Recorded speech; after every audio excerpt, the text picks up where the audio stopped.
Okay, I thought I'd just make this little video for anyone out there who might be struggling to get nice, clear notes on their chords. Now, this will apply to any chord that you're trying to form or any chord that's giving you problems. I'm going to demonstrate it with the C major, because the C major is the first chord that many students learn that spans more than 2 frets. You know, we talk about the D and the A and the E, they're within 2, but with the C major we have to not only span 3 frets now, but we've got 1 finger in each separate fret.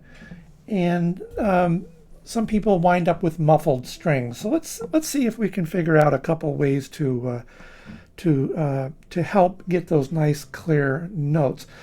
The first thing you need to do is look at your fingernails. Make sure they're short enough so when you're pressing down on a string, the fingernail is not making contact with the fretboard first, which is keeping you from pressing the string down.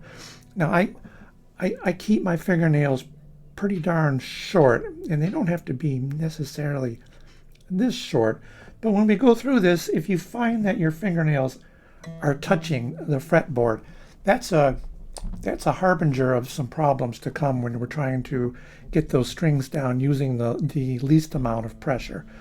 All right, so the first thing you want to do when you find yourself having muffled chords is you want to back off and regroup and approach it very slowly, 1 finger at a time, and try and isolate where the problem is. So you can do this, again, I'm going to use the C major chord to demonstrate this. You can start on the high C down here, or you can start up here on the low C. So we'll try it both ways. I mean, this might seem like common sense, but you need to isolate what's going on and what's keeping you from forming that nice clear note. So just start by forming, in this case we're going to go with the high C here on the 2nd string of the 1st fret here. And we're just going to form it nice and close to the fret wire, not on it, but right nice and close to it. Should be pretty easy. Okay, now pick the string above and below it.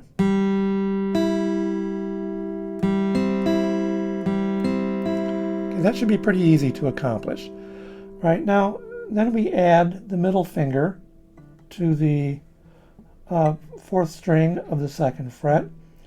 And we repeat that process. Now keep holding down the index finger here. So now we come up here to the string above it, the 5th string, and we see if we can get nice tones all the way down. At this point, if you're not, now if you're getting a muffled 3rd string, for example, you need to stop and take a look at those fingers and see what the problem is. Where, what's causing the muffled string? In this case, my middle finger is too flat coming across the fretboard. So work your elbow in and out, and in your wrist, rock it up and down to try and get those nice tall fingers. Try and come down here like that. See how tall those are? They're coming down. They're not down this way. They want to go nice and tall. So try that. Move those fingers around until you can get clear tones on all of the strings. In this case, from the 5th string down to the 1st string.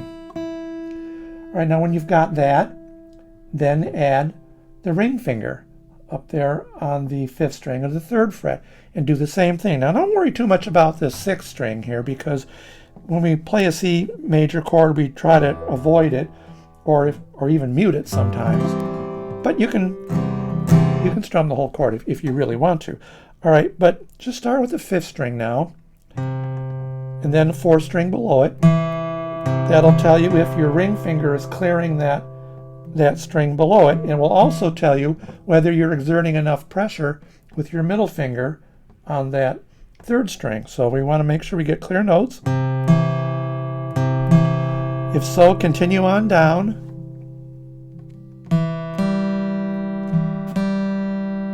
If you're not, stop, see what's happening with that middle finger. Is it touching the string below it, or is maybe the index finger touching the string above it? Once you get all 5 strings to ring out nice and true, you've made it. If you're still getting muffled, again, work that elbow, work your fingers up and down, and try and get those adjacent fingers off the string that's muffling. All right, now try it from the other perspective. Start with the ring finger. Come up here to the ring finger. See if the 5th string and the 4th string ring out clear. Okay. Then add your middle finger to the 4th string there, the 2nd fret. First, make sure you're pressing down hard enough to get a nice note. Then come up and below it. Okay.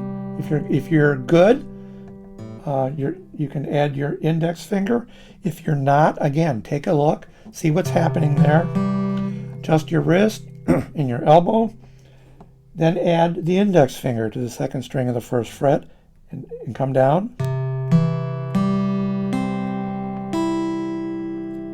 Above and below.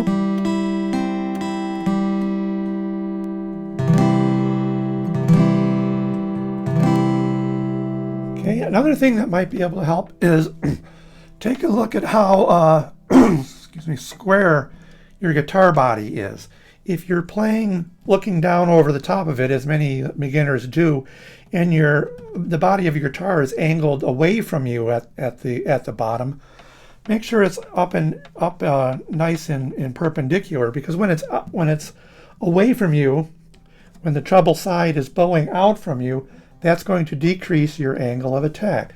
So again, make sure you're nice and perpendicular here, all right? Because that will help. All right, one other thing that might help. Use a capo and start up here at the 3rd or the 4th fret. So we'll start up here at the 3rd. Because if you notice, when you move up the fretboard, the spaces in between the frets, they get smaller. This might help you, form that C major chord a little easier, because you don't have quite as far as your fingers just to stretch apart. And then just, try that. Now it might be worse rather than better, but sometimes it'll help. It'll be easier to form the C chord up here. So you can try that. And then if you get that down, then you can take the capo off and try it in the frets 1, 2, and 3. So try those. And again, this can work with other chords. Sometimes the D gives people a problem because they're all scrunched in together, and you don't want to touch it. But try those. Again, movement of your elbow, your wrist. If you bring your thumb up high, if you routinely play like this, try moving your thumb back down behind the neck. That will naturally cause your wrist to drop a little bit. That'll increase your tall fingers there. And the other thing you do is when you move your elbow in, you can angle your fingers a little bit. That might help. There's a myriad of things that you can try, but you want to try and get that chord to ring out nice and pure before you move on. Okay.